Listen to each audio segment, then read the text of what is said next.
Era o último dia. Pelo menos era o que todos diziam. Os monitores do leito 208 apitavam em compassos cada vez mais espaçados, como se o próprio tempo hesitasse em seguir. A pressão arterial despencava. Os batimentos cardíacos se apagavam aos poucos. O Dr. Henrique havia sido claro: não passa desta noite. A equipe médica mantinha a compostura, mas o olhar de cada um já carregava a despedida. Só ela não se curvava. A enfermeira Helena estava ali, imóvel ao lado do pequeno Rafael. Seu rosto estava sereno, mas os olhos brilhavam com algo que ninguém mais parecia ter: fé. Uma fé que não se explicava, não se discutia. Ela havia orado na madrugada anterior. Não uma oração qualquer, mas daquelas que ardem por dentro. E naquela súplica sentiu algo. Uma certeza impossível de argumentar. Ele vai viver. Nos últimos dias, Helena viu o que os outros não viram. Um leve aperto de mão, um suspiro mais forte, uma lágrima solitária descendo do olho fechado. Pequenas centelhas de vida que teimavam em brilhar.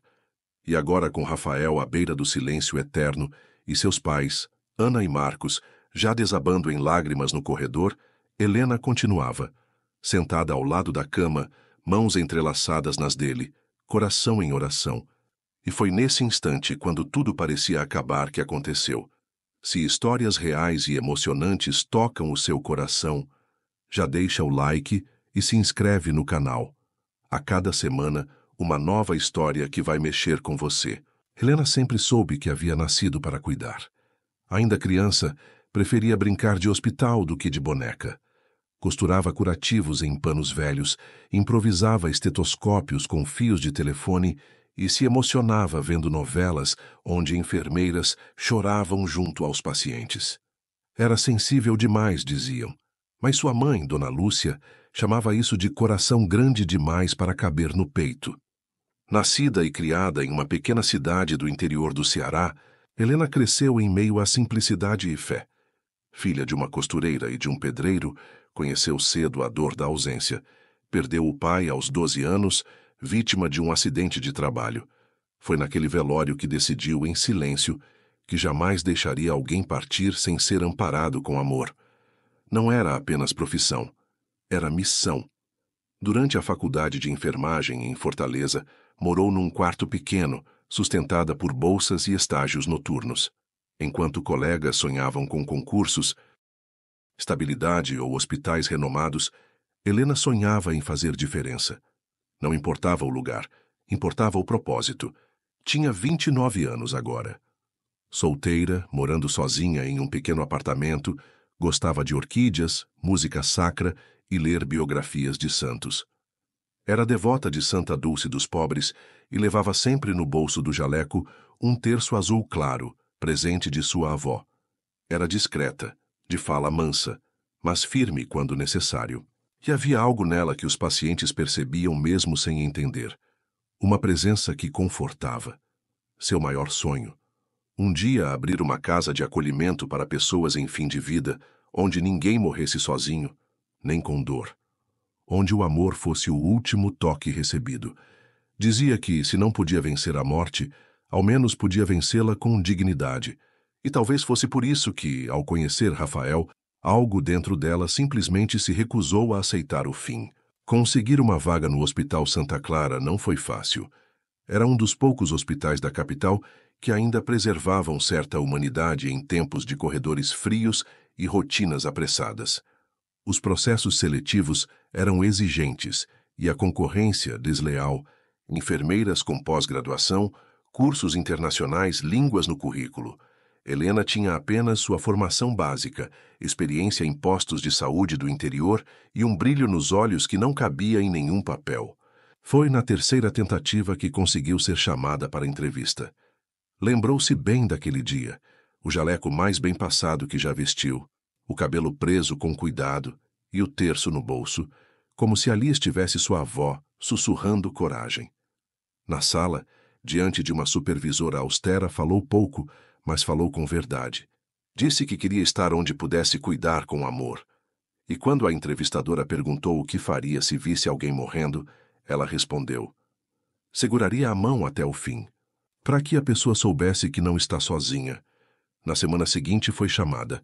Tem uma vaga noturna, é exaustiva. Muitos recusam. Você aceita? Ela aceitou antes mesmo de ouvir o salário. Desde então, tornara-se uma sombra da noite. Circulava em silêncio, trocando lençóis, ajustando sondas, murmurando palavras doces a quem chorava. Nunca esquecia um nome. Conhecia a história de cada um, dos pacientes aos seguranças. Levava doces no bolso para as crianças. E orações no coração para os adultos. E então, numa madrugada comum, conheceu Rafael. Era o novo paciente da ala pediátrica. Tinha chegado naquela tarde, transferido às pressas do interior com um quadro severo de falência neurológica causada por uma síndrome degenerativa. O diagnóstico era grave. Os pais estavam devastados. O menino, calado, imóvel, mas com os olhos entreabertos, como se observasse o mundo de longe. Helena entrou no quarto 208, sem saber o quanto sua vida mudaria. No prontuário lia-se: Rafael de Lima Marques, 6 anos. Diagnóstico: estágio avançado de distrofia mitocondrial. Prognóstico: reservado. Nada ali falava de quem ele era. Foi quando ela se aproximou sem pressa. Ajoelhou-se ao lado da cama. A luz suave do monitor coloria o rosto pálido do garoto. Seu corpo estava imóvel, os músculos enfraquecidos demais até para um suspiro. Mas havia vida ali. Não só nos sinais vitais, mas em algo que Helena não sabia nomear. Uma presença. Uma centelha. Uma espera. Oi, campeão, disse com voz macia. Sou a Helena. A gente vai se ver bastante por aqui, tá? Pegou sua mãozinha. Era leve, quase sem força, mas não fria. Helena apertou devagar, e naquele instante, jurou a si mesma que não trataria Rafael como um número, nem como um caso perdido. Ele era um menino, um filho de alguém. Um milagre ainda por acontecer. Naquela noite, ficou além do necessário. Checou a respiração dele mais vezes do que deveria. Ajeitou o lençol mesmo sem precisar. Cantou baixinho uma canção de ninar que lembrava da infância, e antes de sair sussurrou: Você não está sozinho, e eu não vou desistir de você. Voltou para casa com o rosto encostado na janela do ônibus, olhos marejados, como quem acabara de escutar algo sagrado, não com os ouvidos, mas com o coração. Nos dias que se seguiram, Helena se tornou a guardiã invisível de Rafael. Os médicos falavam em preparar os pais para o luto. Ela, em preparar o menino para viver. Notava pequenas coisas. Um tremor no canto do lábio, uma piscada mais firme, um suspiro que parecia diferente. Pouca coisa para a medicina. Imensa para quem acredita que a vida sussurra antes de gritar. Os pais, Ana e Marcos, estavam esgotados. Dormiam em turnos nas cadeiras do corredor, choravam em silêncio, perdiam a fé um pouco mais a cada boletim. Helena os acolhia sem dizer frases prontas. Sabia que às vezes o silêncio era o melhor abraço. E então vieram as madrugadas de oração. Helena não pedia milagre, pedia direção, que Deus mostrasse o caminho, mesmo que fosse aceitar o fim com paz. Mas cada vez que se ajoelhava ao lado da cama de Rafael, sentia a mesma coisa. Não era o fim. Ainda não. Certa noite, já perto das 3 da manhã, ela pegou na mãozinha dele como sempre fazia. E então sentiu um leve, quase imperceptível apertar. Quase nada. Quase tudo. Olhou o monitor. Nada havia mudado. Mas Helena sabia. Ele respondeu. No dia seguinte, tentou contar à equipe. Pode ter sido reflexo, disseram. É comum. Mas ela sabia. E não deixaria que ninguém lhe tirasse aquilo. Como quem encontra uma faísca no escuro e a protege com o próprio corpo. E assim, entre a descrença dos protocolos e a firmeza de sua fé, Helena se tornou mais do que uma enfermeira. Tornou-se a esperança silenciosa daquele quarto. Ainda não sabia como, nem quando. Mas acreditava, com tudo que era, que Rafael ficaria bem. Rafael sempre foi um menino cheio de vida. A casa onde morava, num bairro simples em Quixadá, no sertão cearense, era pequena, mas viva de risos. Desde cedo, demonstrava uma curiosidade fora do comum. Gostava de desmontar brinquedos para ver como funcionavam. Fazia perguntas que deixavam os adultos sem resposta e adorava inventar histórias, às vezes com heróis, às vezes com astronautas, quase sempre com dinossauros.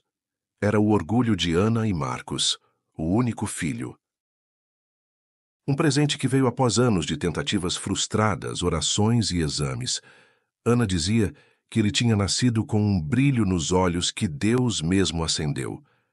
Aos 5 anos, Rafael começou a apresentar pequenas quedas. Primeiro culparam o crescimento, depois a distração. Mas as quedas aumentaram. Vieram os tropeços sem motivo. Os braços, antes rápidos para segurar brinquedos, começaram a parecer pesados. E então vieram as palavras emboladas, os olhares perdidos. Foram meses de idas e vindas ao posto de saúde, exames, filas, olhares evasivos dos médicos. Até que veio o nome, um diagnóstico que soava como sentença. Distrofia mitocondrial progressiva. Poucos sabiam o que significava. Ana buscou na internet e encontrou uma avalanche de termos que não queria entender. Marcos ficou em silêncio por 2 dias.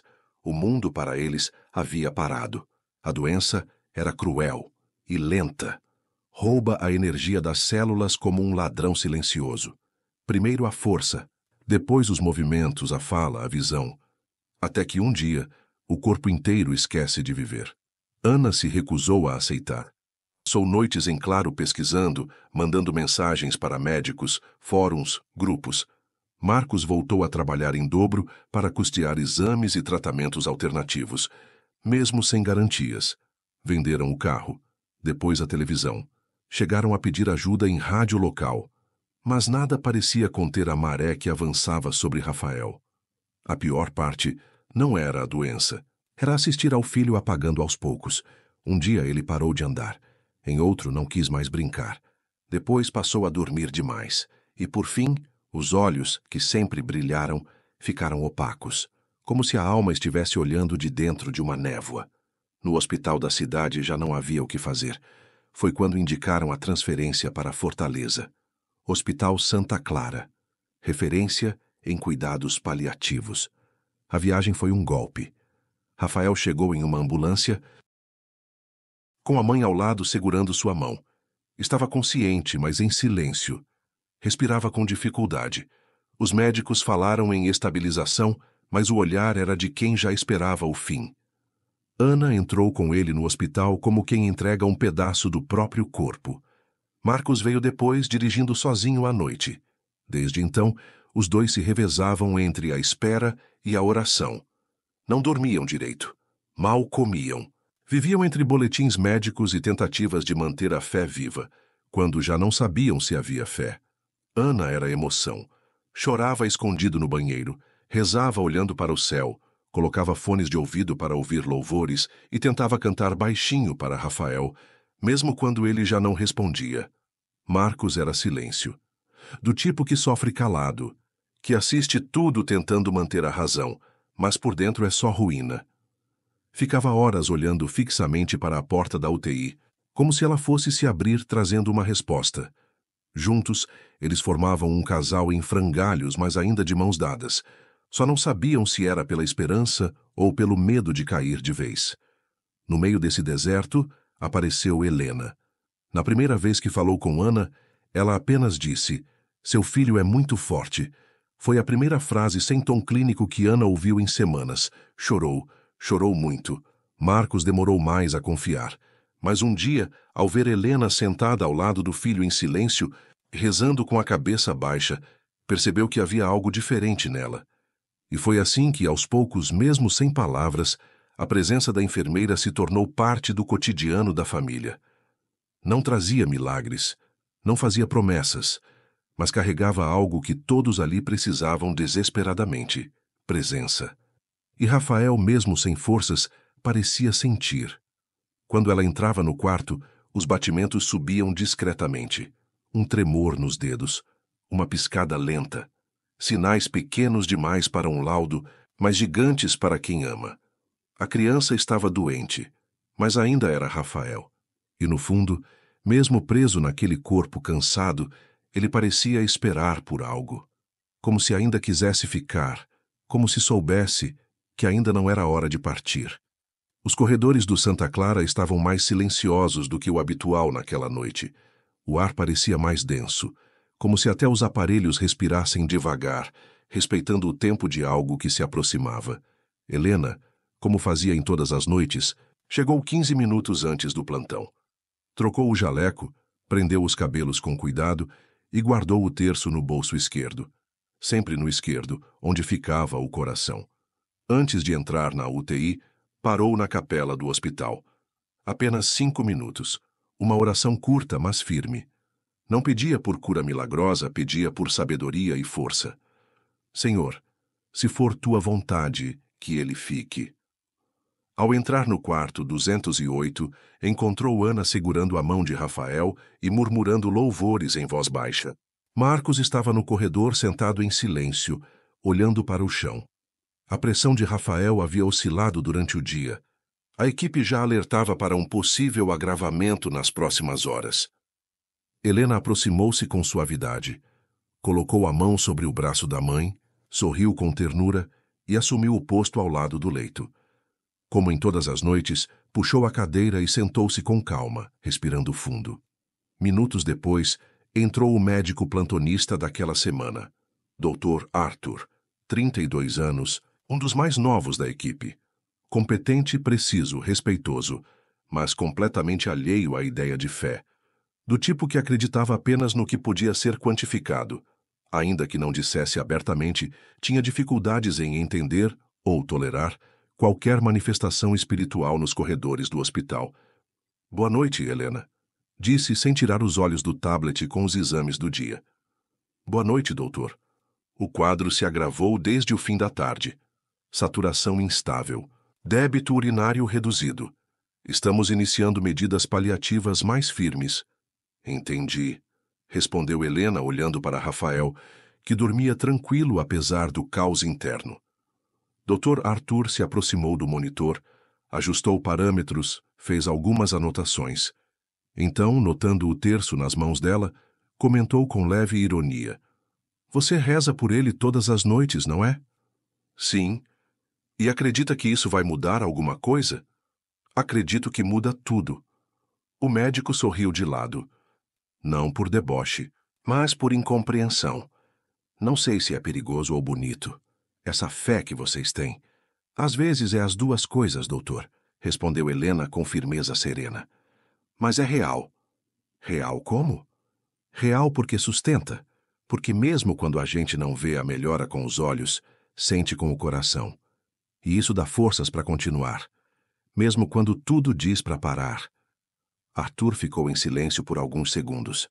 Era a primeira vez que alguém respondia à sua incredulidade sem raiva, sem tentativa de convencê-lo, apenas com verdade. Olha, Helena, eu respeito sua fé, mas o que temos aqui é um quadro clínico terminal. A gente pode cuidar do conforto, da dor, da dignidade, mas não existe melhora nesse estágio. A medicina vê até onde consegue, a fé vê além. E se ele morrer? Então eu estarei ao lado dele, com amor e com paz. Mas até lá, eu acredito. O diálogo foi interrompido por um alarme agudo do monitor. Saturação em queda. Doutor. Arthur se virou imediatamente para os controles. Helena levantou-se e acionou a equipe de suporte e, em segundos, o quarto se encheu de tensão. Pressão arterial, 8/5. Frequência cardíaca, 48. Respiração, irregular. Ana chorava. Marcos entrou correndo, como se o coração tivesse avisado do lado de fora. Helena mantinha-se firme, uma mão no ombro de Ana, a outra no peito de Rafael. Senhor, não o deixe sozinho agora. Não o deixe sozinho. Sussurrava, baixinho, para que só o céu ouvisse. A crise durou alguns minutos, mas parecia uma eternidade. Os medicamentos estabilizaram parcialmente os sinais. Rafael não acordou, mas não se foi. Quando o quarto silenciou novamente, Dr. Arthur afastou-se. Olhou para Helena com um misto de respeito e cansaço. Ele não vai aguentar a madrugada, Helena. Eu sei o que os dados dizem, doutor, mas também sei o que senti. Ela voltou a sentar-se, pegou seu terço, passou os dedos pelas contas com cuidado e fechou os olhos. Naquela noite, não apenas orou, suplicou, chorou, sussurrou versos da Bíblia que havia decorado com a avó, colocou a mão sobre o peito de Rafael e ficou ali, horas, sem dormir, sem sair. O corpo do menino fraquejava, mas o que ela sentia crescia. Era como uma luz tímida no escuro, que se recusa a apagar. Uma presença, um suspiro de esperança. E sem saber explicar como, Helena tinha certeza. O final ainda não havia chegado. O relógio marcava 3h17 da madrugada. O hospital inteiro parecia dormir. As luzes da UTI estavam baixas, os monitores pulsavam num ritmo lento, quase em luto. O silêncio não era apenas físico, era espiritual. Uma pausa entre o céu e a terra. Rafael estava morrendo. O corpo exausto já não reagia. A pele começava a esfriar.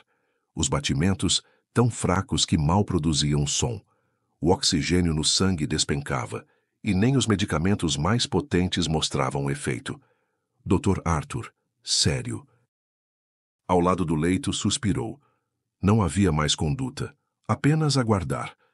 Ana soluçava no colo de Marcos, que não dizia nada. Apenas segurava a esposa como se pudesse segurá-la também do desmoronamento. E ali, de pé, com o rosto iluminado por uma luz suave que entrava da porta entreaberta da UTI, estava Helena. Não chorava. Não se desesperava. Mas também não aceitava. Com a mão sobre o peito do menino, ela orava. Não com palavras, mas com o espírito inteiro. Os olhos fechados, os lábios entreabertos e o coração entregue. Não suplicava mais por cura, mas por presença. Que Deus estivesse ali, que ele não deixasse Rafael sozinho, que se o fim viesse fosse com paz. Mas dentro dela, algo dizia ainda não. Foi então que a enfermeira fez algo que nunca havia feito em seus anos de profissão. Com reverência, tirou o terço do bolso, colocou entre os dedos do menino e o envolveu com suas 2 mãos. Senhor, disse com voz embargada, mas firme. Eu sei que não sou ninguém, mas o Senhor me fez sentir que esse menino não veio ao mundo para morrer assim. Eu não peço milagre, eu peço o teu tempo, a tua vontade. Se ele tiver que partir, que eu aceite. Mas se ainda houver vida, mostra agora. O monitor soou um alerta agudo. Por um instante todos olharam. A frequência cardíaca havia parado de cair. Depois, subiu um ponto. Outro. Mais 2. Helena manteve os olhos fechados, mas uma lágrima escorreu por seu rosto. Não era emoção. Era certeza. Dr. Arthur se aproximou perplexo. Saturação subindo, murmurou. Como? Ana ergueu os olhos em choque. Marcos levantou-se de súbito. Rafael permaneceu imóvel, mas o coração, antes tão fraco, começava a ganhar ritmo. Lento, mas ritmado. Frágil, mas vivo. Helena então abriu os olhos e sorriu. Foi a primeira vez, em dias, que alguém sorriu naquele quarto. Ninguém ousou falar, nem interromper, nem racionalizar. O inexplicável acontecia em silêncio. Doutor, Arthur recuou devagar, como quem testemunha algo sagrado e não sabe o que fazer. Ficou por um tempo parado na porta, olhando Rafael. Depois, olhou Helena. Eu não sei explicar, disse com a voz quase falhando. Eu também não, respondeu ela. Mas ele sabe. Naquela madrugada, Rafael não acordou, mas também não partiu. E pela primeira vez, em semanas, o quarto 208 não foi dominado pela dor. Foi tomado por algo que os aparelhos não medem. Esperança. Os dias que se seguiram àquela madrugada foram de cautela e espanto. A equipe médica, liderada por Dr. Arthur, mantinha os olhos grudados nos monitores e nos relatórios. Rafael estabilizou-se. Ainda estava em estado crítico, mas, contrariando todas as previsões, seus sinais vitais começaram a melhorar. Lenta, mas constantemente. Era como assistir a um campo devastado começando a florir. As primeiras semanas foram de vigilância extrema. Cada alteração era registrada, estudada, debatida. Nenhum medicamento novo havia sido introduzido.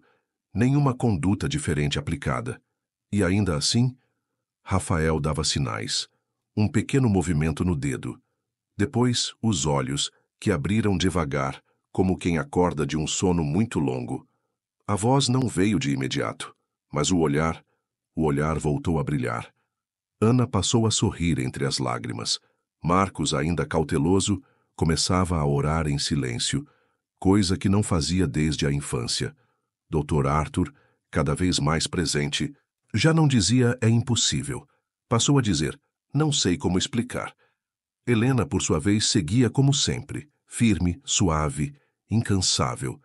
Ela não celebrava, ela agradecia, e cada passo de melhora era acompanhado com carinho e oração. Durante os 3 meses seguintes, Rafael passou por pequenas vitórias. Começou a respirar sem aparelhos, movimentou as mãos com mais firmeza, conseguiu engolir líquidos. Sorriu, pela primeira vez em quase um ano. Na semana em que completou 4 meses internado, ele falou, Lena. Helena estava sentada ao lado dele, ajeitando os travesseiros. Parou, olhou. Os olhos marejaram. Oi, meu amor. Obrigado. Foi como um selo sobre tudo o que ela havia crido. E o hospital inteiro sentiu. Na ala pediátrica, até os técnicos respiravam mais aliviados ao passar pelo 208. Médicos mais velhos vinham olhar o menino que não devia estar vivo. Rafael se tornara um acontecimento. Mas Helena continuava sendo apenas Helena, a enfermeira que não desistiu. O dia da alta chegou num fim de tarde ensolarado. Rafael, ainda magro, com a voz fraca, mas caminhando com apoio, deixou o quarto que por tanto tempo foi campo de batalha. Receberia cuidados em casa, teria acompanhamento intensivo, mas sair dali era vitória. Na porta do hospital, Ana chorava em silêncio. Marcos apertava a mão do filho como quem finalmente o sentia por inteiro.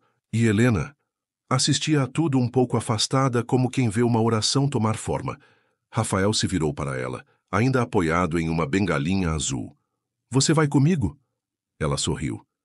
Eu vou estar sempre com você, Rafael, mesmo quando você não me ver. Ele assentiu, sem entender tudo, mas sentindo. Abraçou-a como quem abraça a vida, e então foram embora. Rafael voltava para casa, e Helena ficava no hospital, pronta para segurar a mão de outro garoto, outra criança, que, assim como eu, um dia precisou ser carregado pela fé de alguém. Enquanto o levo até a sala de exames, segurando firme sua mãozinha trêmula, vejo nos olhos dele o mesmo medo que um dia eu senti. O mesmo silêncio que se instala quando o corpo dói e a esperança parece distante. Mas eu estou aqui, porque alguém um dia também esteve por mim. Me chamo Rafael de Lima Marques. Tenho 27 anos, sou biomédico, especializado em doenças raras. Muitos dizem que sou uma exceção, um caso clínico raro de reversão improvável. Mas eu sei, eu sou muito mais que isso. Sou o resultado de um milagre.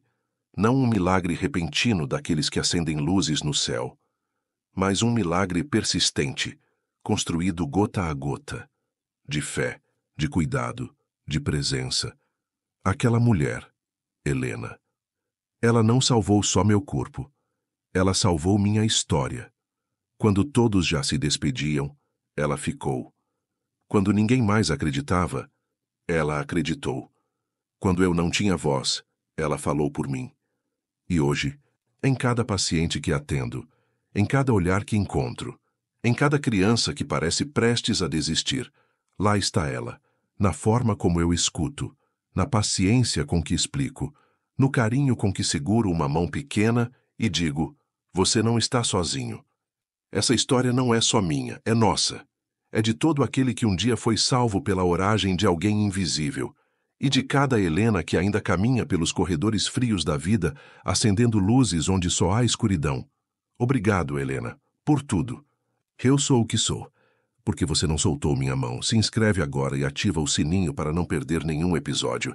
E se quiser ver mais histórias como essa, visite nosso canal.